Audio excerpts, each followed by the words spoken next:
मंत्री निर्मला सीतारमण ने संसद में बजट 2025-26 पेश किया। इस दौरान उन्होंने किसानों के लिए एक नई योजना का ऐलान किया है। इस योजना का नाम धन धान्य योजना है। किसानों को इस योजना का लाभ मिलेगा।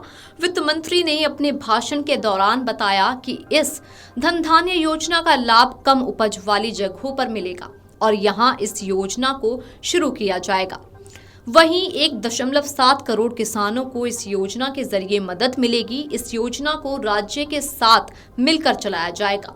इस योजना के अंतर्गत 100 जिलों को कवर किया जाएगा और ये ऐसे जिले होंगे जहां पर उत्पादन कम होता है।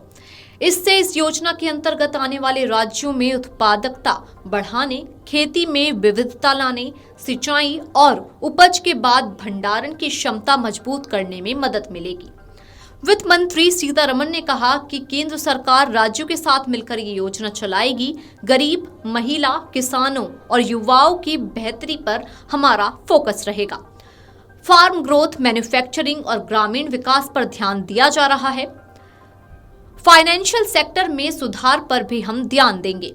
किसान क्रेडिट कार्ड की लिमिट 3 लाख से बढ़ाकर अब 5 लाख की गई है। वित्त मंत्री ने पीएम धन धान्य कृषि योजना का ऐलान किया। इसके तहत 100 जिलों को कवर किया जाएगा जहां पर उत्पादन कम है। केंद्र सरकार की इस योजना से 1 करोड़ 70 लाख किसानों को सीधा फायदा होगा। वित्त मंत्री निर्मला सीतारमण ने तुअर, उड़द, मसूर जैसी दालों के लिए 6 साल के स्पेशल मिशन की भी बात कही। केंद्र की एजेंसियां 4 साल में तुअर, उड़द, मसूर खरीदेंगी। इसके अलावा बिहार में मखाना बोर्ड का गठन भी किया जाएगा। सब्जी, फल की पैदावार बढ़ाने के लिए राज्यों के साथ मिलकर योजना चलाई जाएगी। साथ ही बिहार में उद्यमशीलता बढ़ेगी।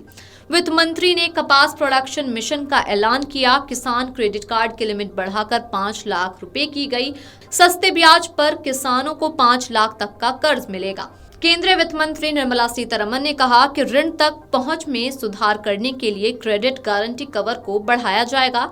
सूक्ष्म और लघु उद्यमों के लिए 5 करोड़ रुपए से 10 करोड़ रुपए तक, जिससे अलग 5 वर्षों में 1.5 लाख करोड़ रुपए का अतिरिक्त ऋण मिलेगा। स्टार्टअप के लिए 10 करोड़ रुपए से 20 करोड़ रुपए तक 27 फोकस क्षेत्रों में ऋण के लिए गारंटी शुल्क को 1% तक कम किया जा रहा है, जो कि आत्मनिर्भर भारत के लिए महत्वपूर्ण है। वित्त मंत्री ने आगे कहा कि प्राइम मिनिस्टर धन धान्य योजना का विस्तार होगा। इसमें क्रॉप डाइवर्सिफिकेशन पर फोकस किया जाएगा, जिससे कृषि उत्पादकता बढ़ेगी, जिसका लाभ 7.5 करोड़ किसानों को होगा। निर्मला सीतारमण साथ संसद में केंद्रीय बजट पेश कर रही हैं। वित्त मंत्री के रूप में निर्मला सीतारमण का ये लगातार 8वां बजट है। उन्होंने किसानों के लिए बड़ा ऐलान किया है। वित्त मंत्री ने किसानों के लिए क्रेडिट कार्ड लिमिट भी बढ़ाई है। Developing agri districts programme motivated by the success of the aspirational district program, our government will undertake a Prime Minister Dhan Dhanya Krishi Yojana in partnership with states. Through the convergence of existing schemes and specialized measures, the program will cover 100 districts with low productivity, moderate crop intensity, and below average credit parameters. It aims to 1. Enhance agricultural productivity, 2. Adopt crop diversification and sustainable agricultural practices, 3. Augment post-harvest storage at the panchayat and block level, 4.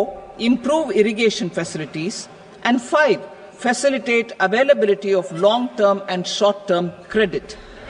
This program is likely to help 1.7 crore farmers. Building rural prosperity and resilience. Video desk Amarujala dot com. Amar Ujala Jeevanjali के सारथी की मदद लें और महाकुंभ में स्नान जरूर करें।